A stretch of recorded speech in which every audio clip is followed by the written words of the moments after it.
Hello all you hardcore boxing fans out there, how you doing? It's Russ here from Porky's Corner on this brisk morning. Today I'm joined by Kent from Northern Ireland, Belfast. How are you doing, Kent? Dead on, Porky. Good to see you, mate. A lot's gone on since we last spoke about the sport of boxing. Fire away. What do you think? You do the topics today. I'll let you be the host. Okay, right. So we've got a couple of really good ones that we kind of knew about a long time what was going to happen. Obviously, the whole Matchroom, DAZN thing. Do you think this is going to be good for boxing long term? No. Or do you think it's just Eddie going global? I think it's Eddie Hearn putting himself into situations where it's all about Eddie Hearn. I mean, we see more interviews from Eddie Hearn than we do Joshua Buatsi and Anthony Joshua, don't we? He's out there every single day. Eddie Hearn is very similar to Tyson Fury. They are addicted to being in the public eye every single day. Tyson Fury's not had a fight in 15 months, right? We agree on that, don't we? Yep. But he's been in media every single day. Leading up to his comeback, he was in the media every single day, monitoring his weight loss. These people are addicted to fame. Tyson Fury can fight, though. Eddie Hearn can't. Eddie Hearn born with a silver spoon in his mouth. He just makes it all about Eddie. Steals every single scene, every conversation. You can be in a conversation with Eddie Hearn, and I've been in a conversation with him. You can be talking to Eddie Hearn with other boxers around or managers, and somebody will be telling a story, right? They might just be telling just a simple story about what they were doing the day before or something. Then Eddie Hearn will just butt into the conversation and talk about himself. Nobody says a word, right? Because they can't, can they? He'll just come out with something like a joke, and everybody will start laughing. But I think, well, what about that conversation that person were telling? I think it was Richard Poxon we're talking. We're telling a story, put some press conference out up there, and there were a group of them. And then Eddie just put it in. Hey, what about that then? And everybody just, that's the type of person he is. That's narcissistic behaviour, mate. Makes it all about himself, doesn't it? I mean, we've got Eddie here now making announcements about announcements. There's no fight. No fight. It's rubbish. Utter rubbish. And you know what? I'm up to here with it, mate. I'm just fed up with it. 2 weeks ago, we were told Sunday the fight was going to be announced. You know, everyone had agreed. Everything was done. It was just signing contracts. I don't want to even talk about that because we've been talking about that. It was announced last year that the fight had been made. We're still talking about it. We're still clutching straws. We're still guessing. It's fake news. It's complete nonsense. And as far as you said there about Eddie, you know, even mental health issues, even people with mental health issues on social media, Eddie seems to make that about himself as well. You know, so that's the type of person he is. He's a narcissist. He's an attention seeker. You know, you're right. He's been brought up with that silver spoon and constant attention all the time. So you're right. And I'm sick of it. I'm sick of all the narratives, the crap. You can't even come out and say that, yeah, we've signed this deal with DAZN. This is what it's going to be. Or he's releasing all these crap statements about, yeah, there will be a statement. You can't even be honest with the fans that way. So yeah, I'm just sick. I'm sick of seeing all the videos every day. And I seen his video last week on IFL with Coogan, and he just looks like he's got everyone by the shorts. You know, everyone now is just, they're asking him, oh, Eddie, what's this mean for our content, and what's that mean, and what's this mean? So the 27th of January, he released a statement that they were going to go down their own road with Matchroom Media, and that wasn't just for a YouTube channel. That basically told me that they were going to go elsewhere. They're setting up their own production. They're going to try and model probably their own production on the likes of UFC, UFC Embedded, and probably 24/7 the way HBO used to do, because the stuff that he basically said, the stuff that Sky had been doing and the commentating and stuff, and was terrible. So we knew this was coming. We knew this was coming then. That was the writing on the wall. So we can't even be honest about that. I'm just sick to death of the whole thing. Russell, what do you think of the whole deal? What do you think it says about British boxing? Well, if they're giving Eddie Hearn 100 million over 5 years, Sky were giving him 15 million over 5 years. So he's gone where money is. But DAZN have done the conkers in America. Eddie's overpaid everybody, but took his cut, hasn't he? And now he just wants to rinse the rest of what DAZN have got left, and then he'll bin them, and then he'll go to something else, because I don't think he'll get back into boxing. It's about money. We don't do friends. These people do money and power. That's what it is. It's a new world order, mate. That's what it is. I don't want to sound like some conspiracy theory guy or whatever, but I'm seeing a divide now between the elite and the rich and the poor, and they keep coming over to the poor and wanting us to pay for the boxing. They keep taking and taking and taking off us, and they'll keep continuing to do that until somebody takes them. See where I'm coming from? It's elitist behaviour. Sky pay 3 million a year, DAZN paying 20 million. That's where we're at. It's a no-brainer. We're always going to leave. Frank Warren called it. We all called it, didn't we? But where I see the problem is, who has he really got? Because it looks to me like Sky are making a big play for Anthony Joshua and Dylan White. Looks to me like they could end up with their fighters that they manage on Sky. We're getting Sky days. And they'll be happy with that. And I don't think there'll be any way back for Eddie at Sky if there's own fold. He could be out in the wilderness, but they won't be bothered, because they'll be over the hill and far away with the money, won't they? Hence the name Eddie Hills. He ran for the hills. 4-0 Iceman from Billy Wicket. 3 by way off. He had 2 skills bouts and we only met one of them. And then he didn't talk about the fight. I mean, come on. The guy tells more lies than Tom Pepper. Russell, I think you're right. I think he knows that it's an op, and the way the boxing landscape is changing, you know, it's an op. He has got probably deadlines, the amount of people he'll need to take off Sky, and the very fact that there's going to be no pay-per-view in DAZN. I can't see how he can run that business at DAZN with no standalone pay-per-views. So you're right what you're saying. I think Eddie's just going to take the money off them, rinse it, and DAZN will fold down the line, and you'll probably end up with a Matchroom platform, a Matchroom standalone platform, and that'll be darts, snooker, boxing if they have it, and some form of other sport that they do. They do some golf. What about the media? What about this Matchroom media thing? Can you imagine the narratives they're going to put out with that?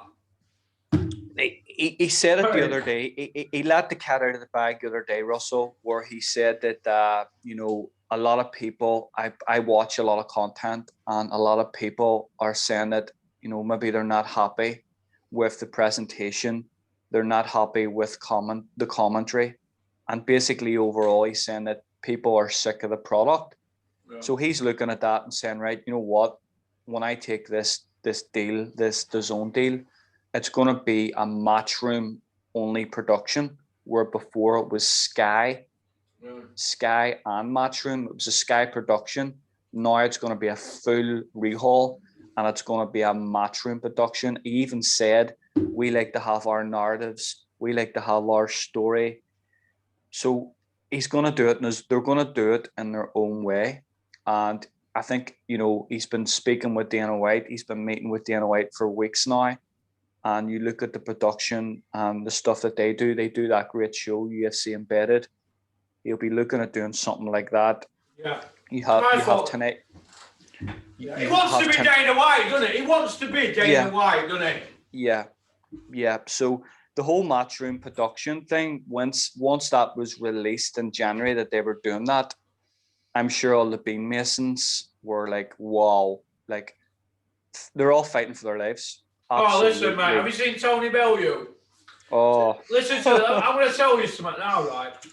I know 2 former world champions from UK who have been asked to work with DAZN, yeah? Bellew's not been asked yet. Caldwell's not been asked. You know why? Because that Chisora carry on when they were ringside shot themselves in the foot, didn't they?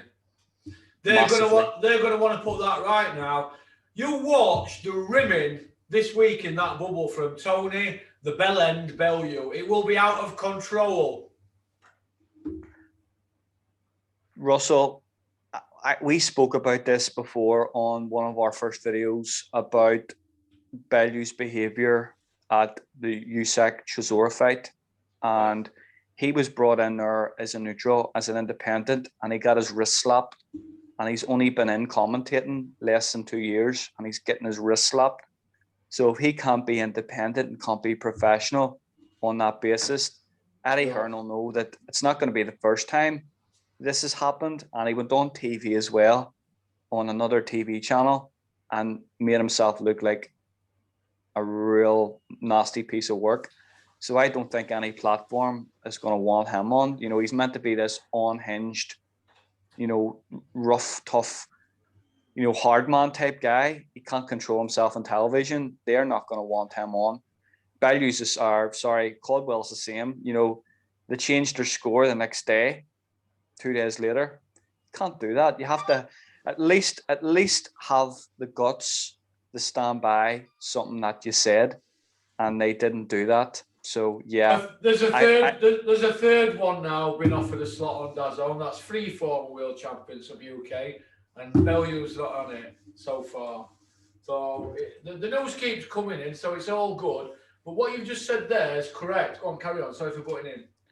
He, you know, this is going to be, when you're on television, you're given that product. You see the product that UFC give.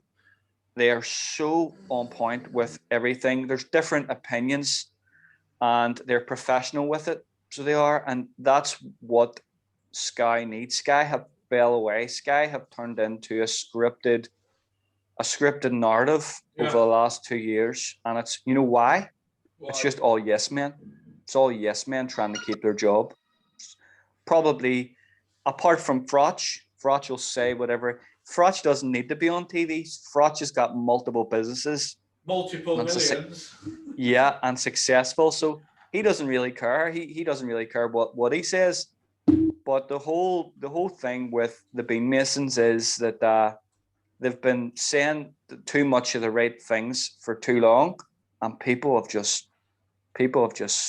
It's like I could put earplugs in and turn the sound down, and I could tell you after near enough word for word how they've spoke and what they've spoke about. I don't want to see that. It's like, you know, it's like, Russell, it's like, I'm gonna go WW. It's like WWF in the 90s was cartoony, cardboard, scripted, really cheesy, cartoonish. WCW had that edgier product. That's why people turned on to watch that.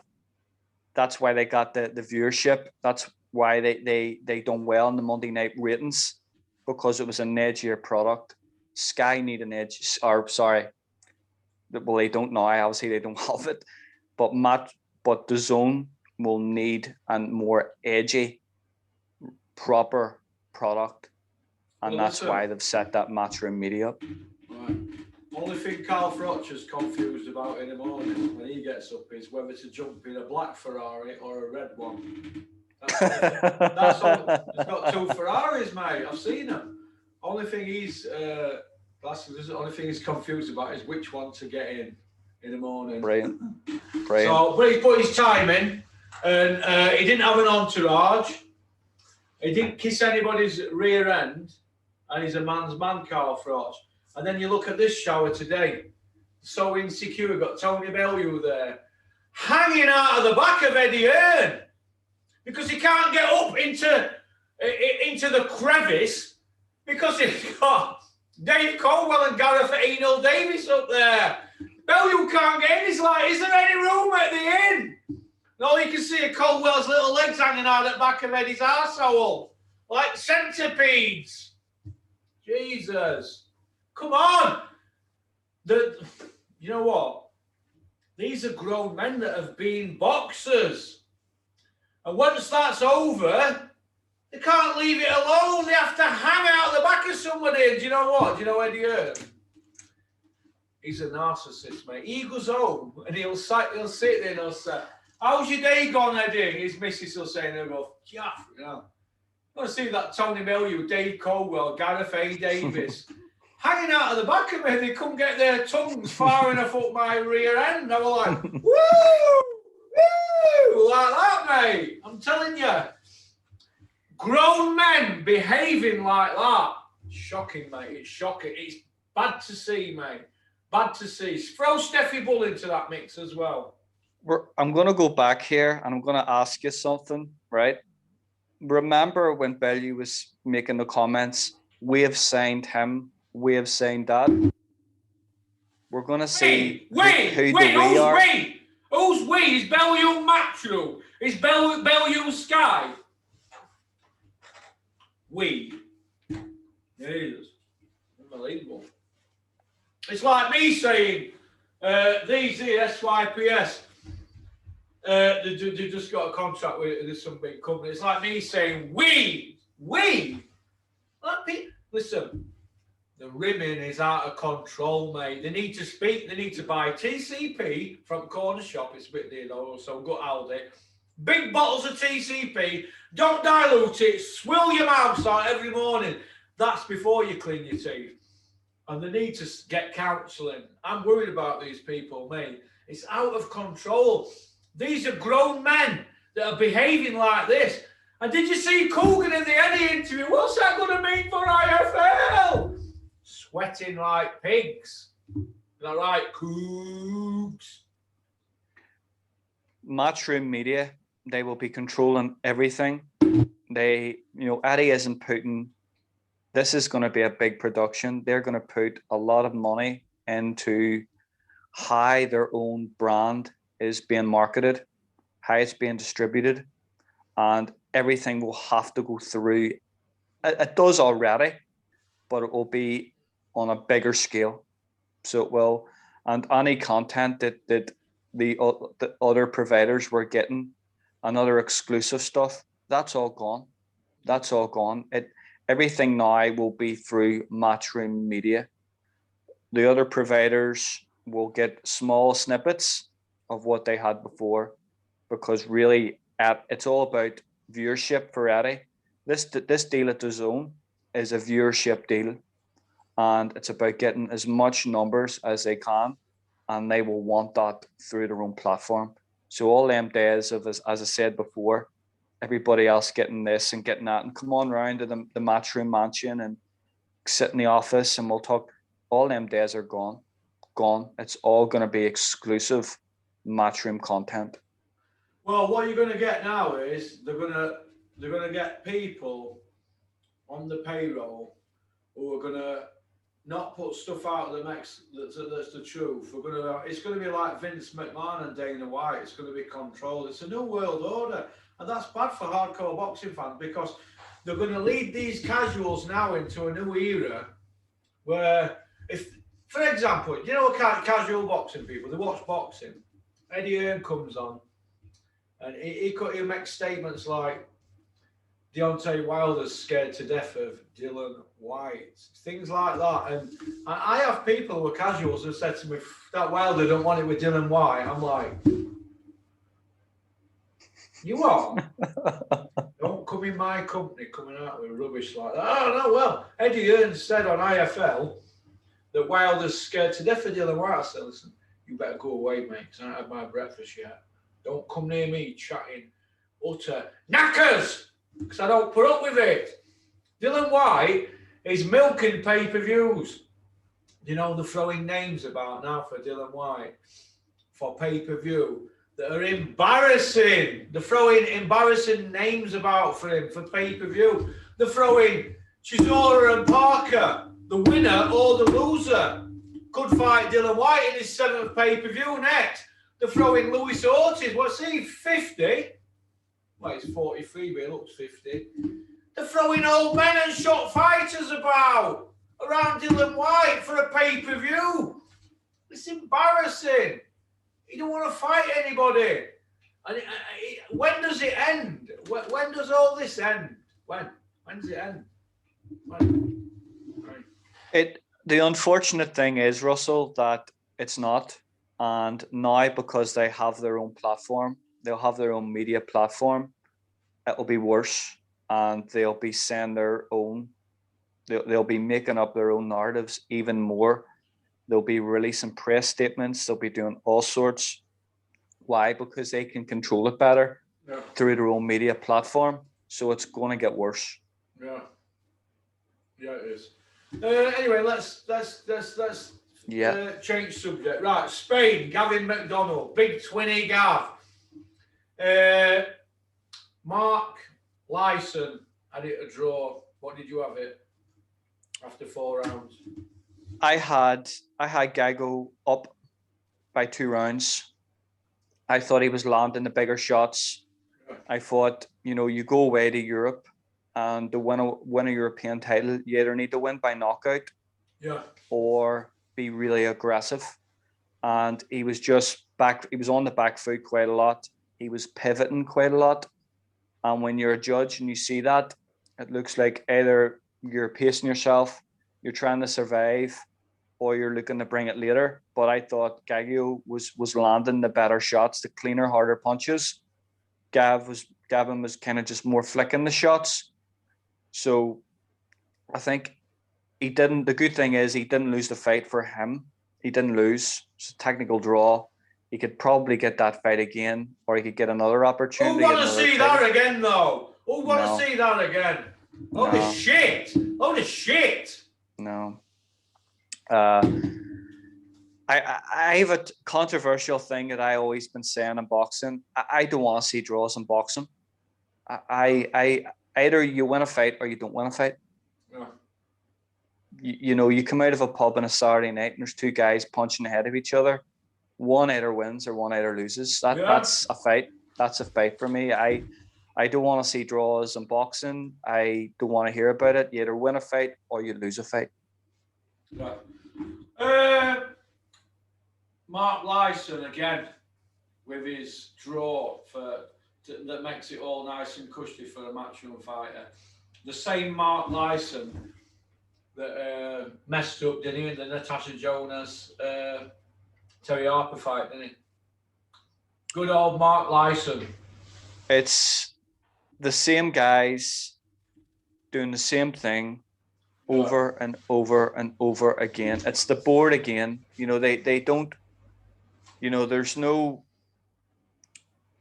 they say that's the British Boxing Board of Control, but what actually do they control? They don't even control their own judges or referees. The board of no control, mate. That's what it is. British Boxing Board of no control. And it's getting to a stage now where we spoke about this weeks. British officiating now is on the scale that Germany was in the 90s. With like the Robin Reed fight where he knocked the guy down and got a warning. I got a point took off. Yeah, the point took off, Robin. Terrible. That was a great performance from Robin. But British boxing now, the refereeing, the officiating, the judging is absolutely at an all-time low.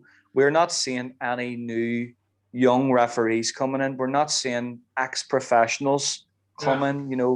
They talk about, it's hard for fighters. Some fighters, when they retire and they don't have much to do and they struggle with things. They struggle with addiction, unemployment. What's the British Boxing Board of Control doing for them? They're doing absolutely nothing. Them boxers, we're keeping them in a job. I think there should be some sort of, refereeing, judging, mentorship over a year, a couple of years for these ex-professionals to come in, give them something to do in the sport and help clean the sport up a bit. but there's nothing like that. It's the same. It's almost like an old boys club that are on the gravy train 24 hours a day, every day of the year. Like Charlie Giles and Robert Smith and John Rees and all them at board. Turning up at weigh-ins and jags and all sorts, and top of the range hotels, food expenses. You know, did they even pay tax on anything last year? No expenses. 900,000 pounds put through as expenses. You know, that could have been put through in mentorship with ex-professionals. Yeah. It could be put through on safety mechanisms. Yeah. You know, there's a lot of like scans, brain scans. They should be even doing like random brain scans for fighters. They should be doing even more stuff for like a journeyman who are fighting multiple times. And as well, drug testing. There's nothing like that. I think that board is just, it's like, you know what it's like, Russell? It's like shithouses, a lot of them, shithouses. It's like they're on an all-inclusive holiday to Benidorm, and they're constantly at the bar and they're constantly getting the food. That's what the British Boxing Board of Control are like. They're just leeching. They're just leeching off professionals, and they're giving them nothing back. They don't come near me at shows, mate. I set about them. I've got a sharp tongue if I've had some swill down me or some beak up my conch. I set about them. I say, you're wrong. But all right then. Moving on from that shower of shit, the adventures of Tintin, right? Marcus McDonnell had David Adelaide beating Sokolowski. Nobody else in the sport of boxing had him win. I like David Adelaide. I've met him, spent some time with him, went to Bulgaria with him, 2 training camps at Peter Fury's with him. He's a nice kid. He's very good friends with my mate Bunny as well. But I thought he got beat. I thought he had a bad day at the office. He shouldn't have been in with a guy that experienced. I thought he got old man out of it, and I thought he was comfortably beat. What do you think? I had him 2 rounds down.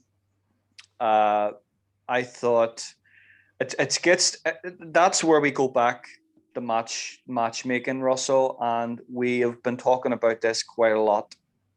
And you look at before, a couple of years back, I always remember the standard of journeyman in Britain was really good. You had journeymen there that could pull guys around, get them through, give them a workout, give them a test, that the prospect would learn from it. Yeah. Now we don't have that. Now we're getting guys in who are 0 and 10. We're getting really poor opposition. And to be honest with you, David hasn't fought any real proper opposition. His last fight, he fought a guy who came through white collar on his debut. And once you get used to knocking guys like that over all the time, you kind of get, the fighter doesn't have that edge. They kind of expect to just do that to everyone. Yeah. And to be honest, that looked on Saturday night. His punching output wasn't great. He didn't use his jab hardly once. He was trying to throw that backhand, land that backhand all the time. And when he was pressurized, he seemed to not really able to cope with getting hit.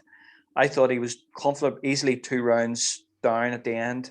I had I'm losing by 2 rounds. He's just been active fighting people that have not been really at that same level, even as a journeyman. And I fell into that.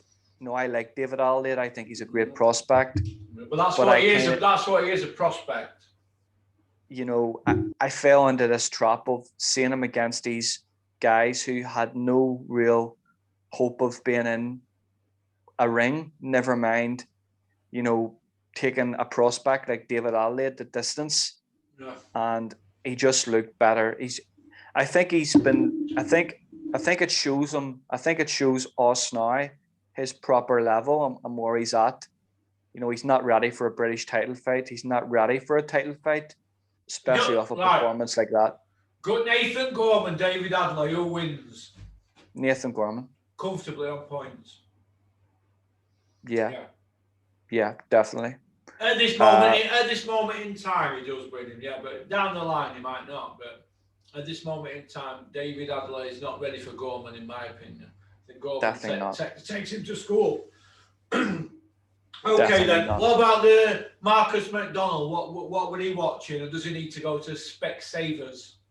It's the same thing, Russell. You know, how long's Marcus McDonald been a referee and a judge on the board? He's a Warren man, though, isn't he? He always has been, hasn't he?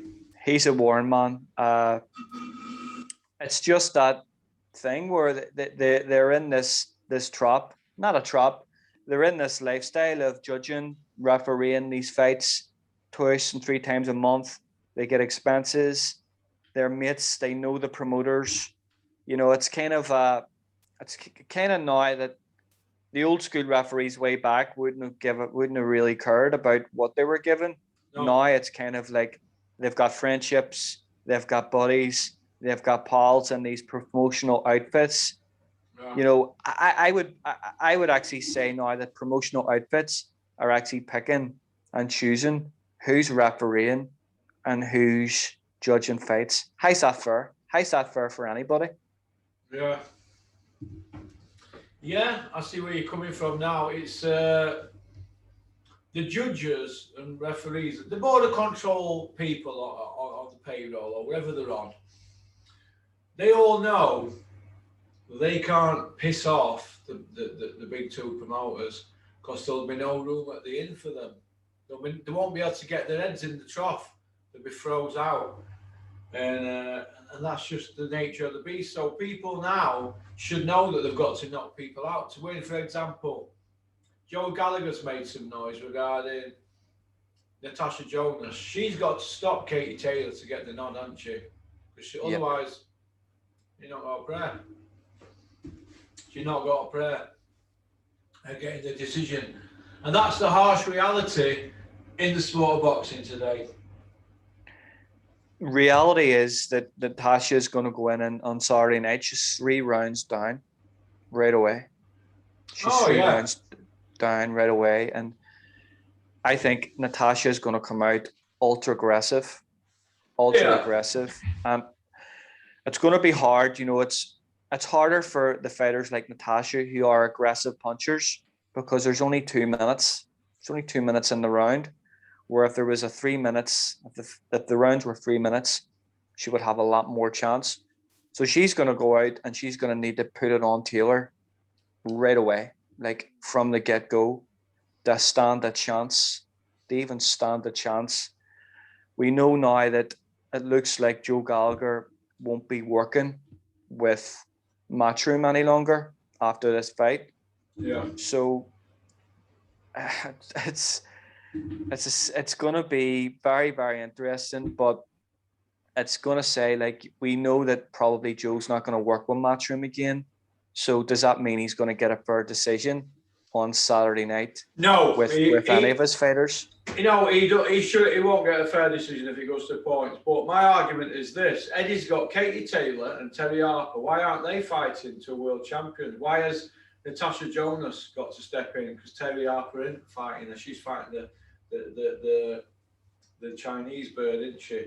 But the point I want to make is that it's a cult. And if you're not prepared to say, oh yeah, Eddie, that's a great offer, thank you, we're humble. Whereas Joe Gallagher, when he gets offered an offer for his fighters, he's going to question it, isn't he? Because he knows the game, doesn't he, inside out. You've got to say, yes, Eddie, no, Eddie, 3 bags full, Eddie. And that's a monopoly. Otherwise, you're on Skid Row and you put out, aren't you? That's what I think, anyway. You know, the manager's meant to be like that, Russell. The manager's meant to be that guy, is the middleman between the fighter and the promoter. The manager will turn around and say, you know what, Russell, you've offered me 10 grand for this fight. It's really a 25k fight. I'm not taking it. And you've got other people who will do anything for their own media careers, who are managing young fighters, and they're basically just putting them in with any Matchroom fighter for probably the lowest purse for their own gratification and their own status within working with Matchroom for their own careers. So I think that's a conflict of interest. All the managers, you even look at Sam Jones, you know, Joyce is the #1 contender of the WBO title, and there's not a word about it. Why is that? How is that allowed to happen? Joe Joyce, right, should be fighting Usyk for that belt, that vacant belt, shouldn't he? Yep. Because Joyce is #2, Usyk's mandatory, or Joyce #1, Usyk's mandatory, innit? Or however you want to call it. Joyce and Usyk, they need to fight for that belt. Joshua needs to vacate. Why isn't Usyk's team and Sam Jones' team putting pressure on the WBO to free that belt up? Because Usyk's had step aside money and Sam Jones didn't want to rock the boat with Eddie Hearn. That's the bottom line. If Frank Warren had Joe Joyce, right, or Usyk, he'd be screaming for that belt to be freed up because if he didn't have anything to do with Joshua. But it's all intertwined, isn't it? There's that many subplots. Too many cooks spoil the broth. This is why the fight's not happening. Probably Tyson and Joshua just want to get at it, but there's that many people putting spoken. It's going to be hard to do it for undisputed. Do you know what I say they should do? They should get, like me with my car tax reminder here, they should get it and rip it up. That's what they should do. They should rip their belts up and say, you know what, the fans know who the undisputed is, who the main man is. Let's just fight for a ring belt that Tyson's got and this lineal status. And I've done with it. Because the fans know. And they can always put an asterisk in Ring Magazine to say they fought for the undisputed, but the belts weren't on the line. But Ring Magazine classed it as the man of the era. Fury, Joshua Fury. Let him fight and get at it. We don't need a 2-fight deal. We need a 1-fight deal. If it's a stinker who wants to watch it again. You see where I'm coming from? Lennox Lewis and Mike Tyson, what last massive fight, wasn't it? They never had a 2-fight deal. They just got at it. If the fight's good enough, we'll see it again. Why do they have to have 2 fights? Because it's pure greed. Pure greed, mate. Pure greed from the New World Order. That's what it is. That's what this is, Edward. So if there's so many of these 2-fight deals, Russell, going on in boxing now and rematch clauses, what's the point in even having mandatories and even having belts? Because you're going to wait 2 years. Yeah. We're being lied to. For a belt. We're being lied to, but what's the point in Usyk getting himself into position to be the mandatory and then just taking a step aside? What's all that about? That's like getting to FA Cup final for Rotherham United. Oh, they're in the cup final. We're not going to play it. Just gives a few quid and we'll leave it. We'll swerve it. What's all that about? Where's the Eddie Hearn, right? Did you hear him going on about this European Super League? He said, you know what? The funny thing is, if they could have got away with it, they would have done. Well, got away with it. That's a bit rich from him, isn't it? With pay-per-views every month. How many pay-per-views have we had now in his era, if you include the Mayweather-McGregor ones and the international ones and all that? In his era, on Sky, including Joshua, including Klitschko, Fury, because he went out to do with that, but they had something out of it. Is he about 40, 39 in this period, 10 years or something? Dale Nichols has got all stats on that. It's pure greed! How many people in this country are pay-per-view? Joshua and Tyson Fury. There isn't another pay-per-view star in UK. Definitely so why have we got Chisora Parker this weekend, that, innit? Chisora Parker. Chisora 10 losses, and other one, Parker, you wouldn't open curtains to watch him. He's the original stinkinator. He doesn't engage. Wherever he goes, he's like dropping stink bombs. I've never seen him in a good fight yet. Exactly, Joe Bugner. I've never seen Parker in a good fight yet. But all of a sudden, he's in his 3rd Sky pay-per-view. The great Carl Froch, living legend, only had 3. 3! And he brought it back after David A. Togate and what was that other thing? Oh, Audley Harrison. Audley Harrison. David A. and then Togate. You know, unbelievable. And David A still had more pay-per-views after that. Then farces with Bellew. Look, I won't put it past him coming back. We've already seen Tony Bellew say that he's looking at coming back on Twitter, haven't we? These people are just going to keep rinsing it, and they keep going to the pot and going to the pot and inventing storylines. Can you imagine Matchroom Media? It's going to be storylines like WWE. Anyway, listen, we're going to be out of time in 2 minutes. Was there anything else you wanted to have a quick touch on before we finish, Ken? Just want to talk. I've got Ryan Rolo coming on at 11. Great win for Callum Johnson the weekend. Callum Johnson, fantastic. He did great. He did get caught, but he blew him away. He's got no miles on clock for a 36-year-old. And I want to see him in with Joe Smith. So, Bricktop, make that fight with Joe Smith. You know you can. That's a great fight. And with a stat card, it's a pay-per-view if you want to compare it to what Eddie's serving up. I would pay to watch. I'd pay to watch it. Definitely. You know, you've got Frank Warren and that ESPN link up with Bob Arum, so there's no reason why that fight's not going to happen. Yeah. Not going to happen. What else do you want to touch on? I would like to say there's a Good Friday night card. Queensbury card. There's Michael Conlon. He's dropping down in weight. He's fighting Bolata, the Romanian lad who smashed David Oliver Joyce. What are they fighting for? I think it's one of those WBO international titles. Yeah, trinket belt. Trinket belt. I think Michael Conlon's looking to get into fighting Fulton for the WBO super bantamweight title. He's dropping down in weight, so that seems to be a really, really good fight on Friday night on one of Frank's cards. And I just want to say, I'm going to give, who do you think will win on Saturday night's pay-per-view card on Sky? Right, read them out. I mean, I'll tell you. Read them out, and I'll tell you. So you've got Parker and Del Boy. Del Boy wins by knockout.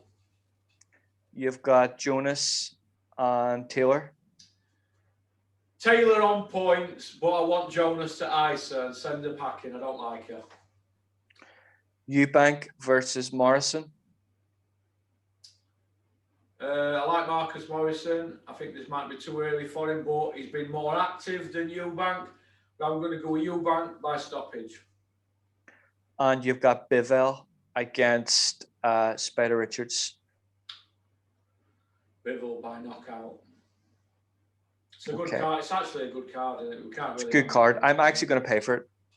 The only reason I'm paying for it is to watch Natasha Jonas, because I want Natasha Jonas to win. But Chisora Parker, that shouldn't be headlining it. Terrible. I seen a clip of Parker yesterday doing a session with Andy Lee, and they were actually practicing grappling and holding in the pad session. So if it's going to be anything like that, well, like any of his last lot of fights. I know you're an Irish kid and Andy Lee's Irish, but who's Andy Lee trained to a title? Oh. Nobody yet. Nobody. There you go. So why is he getting in with former world champions and that? He's not learnt his craft. There's another Ben Davidson. That's just my opinion. So we're going to see, aren't we? He's piggybacked off Sugar Hill's success with Tyson. And he doesn't mean to say that he's Sugar Hill, does he? And he don't mean Sugar Hill's Manny Stewart, does he? So let's hope that Andy Lee does well. But like I said, I'd like to see Andy Lee start taking some journeymen and some novices from beginning and learn his craft. You know what I mean? Yeah, there's that old saying, great fighters don't make great trainers. Exactly. So, and Andy Lee was a great fighter, former world champion, so we'll give him that. Okie dokie. Thank you for coming on, Ken. You've been a real tonic. Keep in touch, and I'll send you that address for Robin, yeah? Okay. Top man, Russell. All right, you take care. Cheers, pal. Take care, buddy. Peace out.